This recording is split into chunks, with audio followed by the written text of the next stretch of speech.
Rebonjour à tous, dernière vidéo du jour, c'est promis, j'arrête de vous ennuyer, celle sur l'hérédité liée au sexe.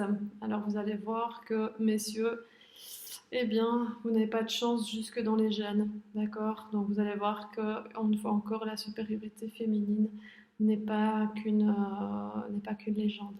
Je plaisante, bien entendu. Allez, je vous fais un bisou pour me faire pardonner. Bon, alors dans votre cours, vous avez deux génotypes qu'on vous demande de comparer. D'accord? Vous avez celui d'une femme et celui d'un homme. Alors, vous savez bien qu'un génotype, c'est une présentation ordonnée des chromosomes d'un individu. Donc, vers numéro 1, vers numéro 2, vers numéro 3, etc. Voilà. Donc, on a donc 46 chromosomes, 23 paires. Je réponds déjà aux questions qui sont en dessous donc, de ce schéma et que j'espère, dont j'espère vous connaissez les réponses. Ça va? Alors, est-ce qu'il y a une différence entre un homme et une femme? Oui. Au niveau de la 23e paire de chromosomes, eh bien, si vous regardez la 23e paire de chromosomes, chez une femme, c'est le chromosome grand X deux fois, donc on a deux grands X, ok? Tandis que chez l'homme, eh bien, il y a un grand chromosome X et un petit Y. Voilà pourquoi je vous parlais de supériorité féminine. Je plaisante. Donc, les femmes sont grand X, enfin XX, et les garçons, pardon, XY. Ça va au niveau du sexe? Alors oui, je vous ai posé une question. Qu'est-ce qui détermine l'enfant à naître? Est-ce que c'est le père ou la mère? En fait, est-ce que c'est le spermatozoïde ou l'ovule? Eh bien, dans tous les cas, l'ovule, il va donner soit X, soit X.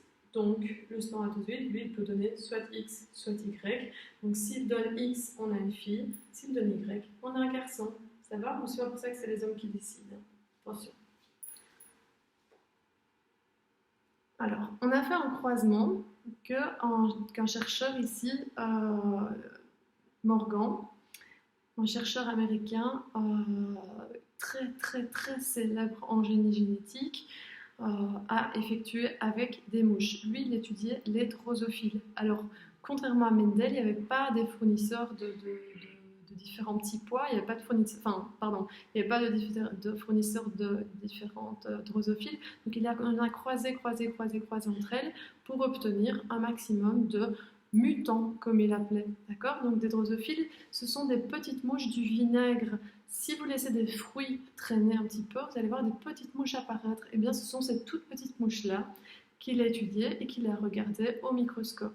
Alors, vous avez vos images dans le cours, donc regardez-les parce qu'on ne voit pas très bien. Et même si on regarde ces mouches à l'œil nu, on ne voit pas non plus la différence. Il faut vraiment regarder ça avec une petite loupe et vous le ferez lors d'un TP si vous continuez la biologie et que vous prenez la bio. Ouais, je fais pas la promo de mon cours. Bref, alors, voilà le croisement qu'il a effectué. Il a pris à la génération P une femelle aux yeux rouges et il l'a croisée avec un mâle aux yeux blancs.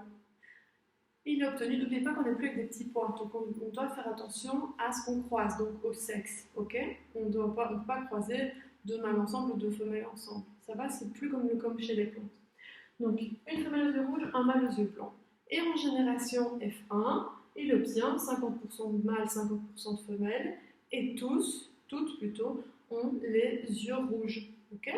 Donc, autrement dit, l'allèle dominant, a priori, est le rouge.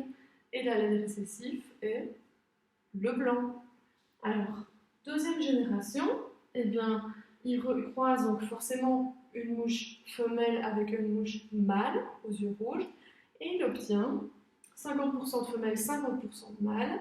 Alors, toutes les femelles ont les yeux rouges et la grosse question qui se pose, c'est pourquoi est-ce que, donc, on a 25%, donc un quart chez les mâles, la moitié des mâles, pardon, ont les yeux rouges et l'autre moitié a les yeux blancs. Donc là, elle se dit, il y a un problème.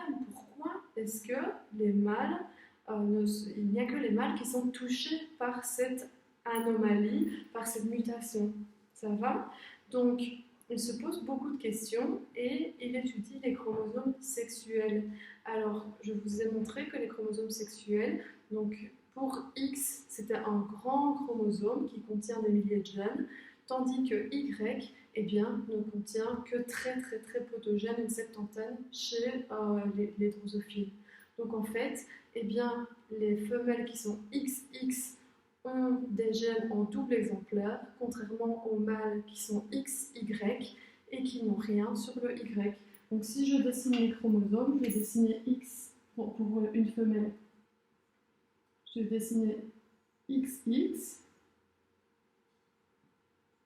avec l'allèle qui code pour la couleur des yeux, ici, d'accord? Donc on l'a 2 fois.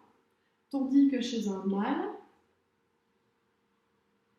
qui a un grand X et son petit chromosome Y, eh bien, il n'a ici pas de copie qui code, du gène qui code pour l'allèle des yeux, rouge ou blanc.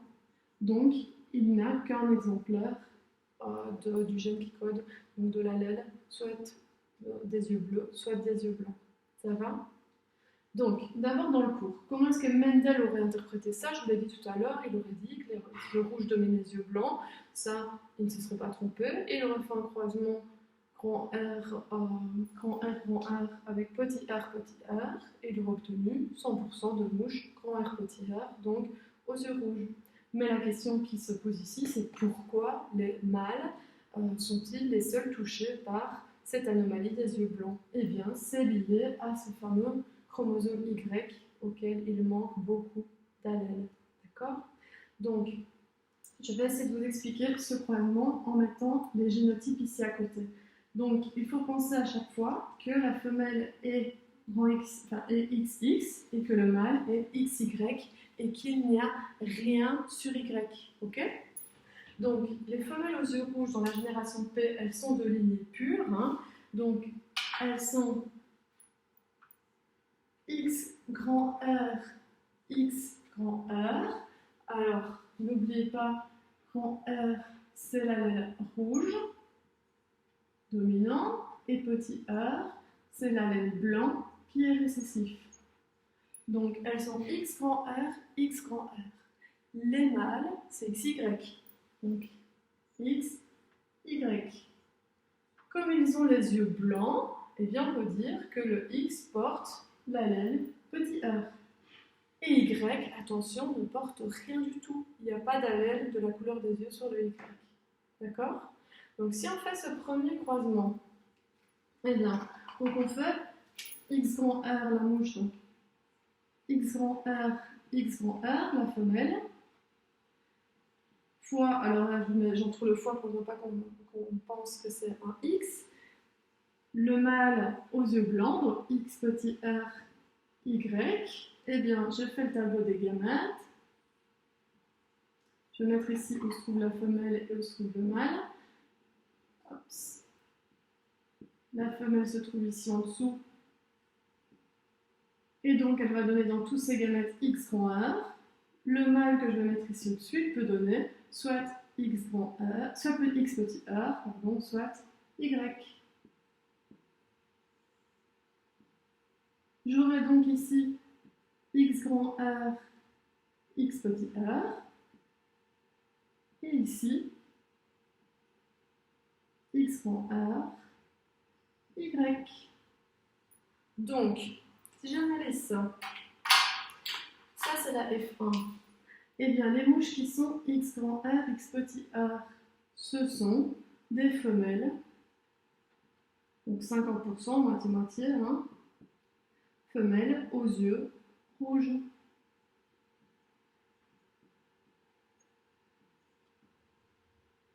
Tandis que l'autre moitié, X grand R, Y, ce sont des mâles qui ont aussi les yeux rouges.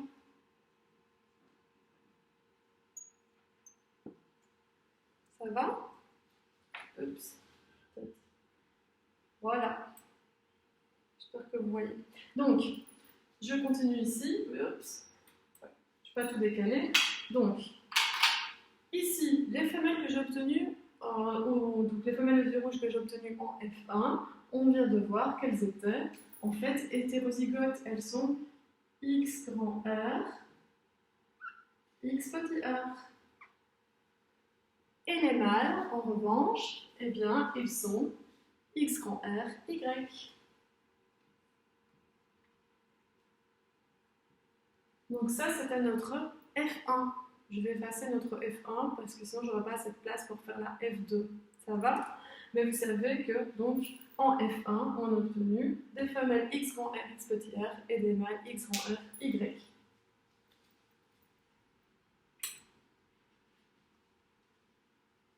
Oui, cet exercice, vous pouvez le faire sur une feuille à part, en plus, d'accord, pour avoir assez d'espace. Donc, je vais faire le deuxième croisement pour obtenir la F2. Donc, je vais croiser, évidemment, je suis obligée de croiser un mâle et une femelle, hein, ici. Donc, je vais faire le croisement de X, donc la femelle X grand R, X petit r, la femelle de la première génération, avec le mâle de la génération F1 qui est X grand R, Y. Je fais le tableau des gamètes. Je mets la femelle par exemple ici et le mâle ici. D'accord? Alors la femelle, elle peut donner dans ses gamètes soit X grand R, soit X petit r.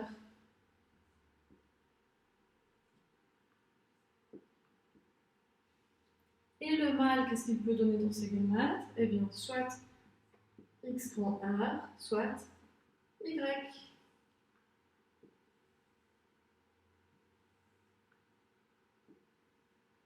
Je vais donc obtenir dans mon tableau X grand R, X grand R.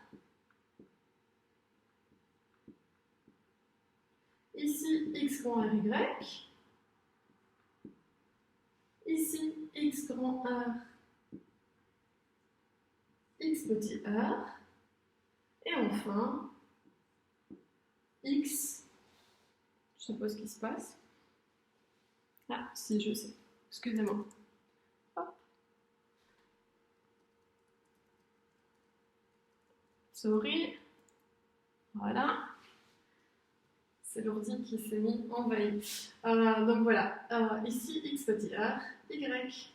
Veuillez m'excuser pour ces inconvénients. Voilà. Donc, si j'analyse ce tableau, je me mets de l'autre côté. Si j'analyse ce tableau donc, de la F2, eh bien, les mouches qui sont X grand R, X grand R, ce sont des femelles aux yeux rouges. Est-ce qu'il y en a d'autres? Ici, c'est des mâles. Ici, en dessous, X grand R, X petit r, même si elles cachent l'allèle petit r, donc l'allèle blanc, elles ont bien les yeux rouges. Donc ici, j'ai 50% de femelles et elles ont toutes les yeux rouges.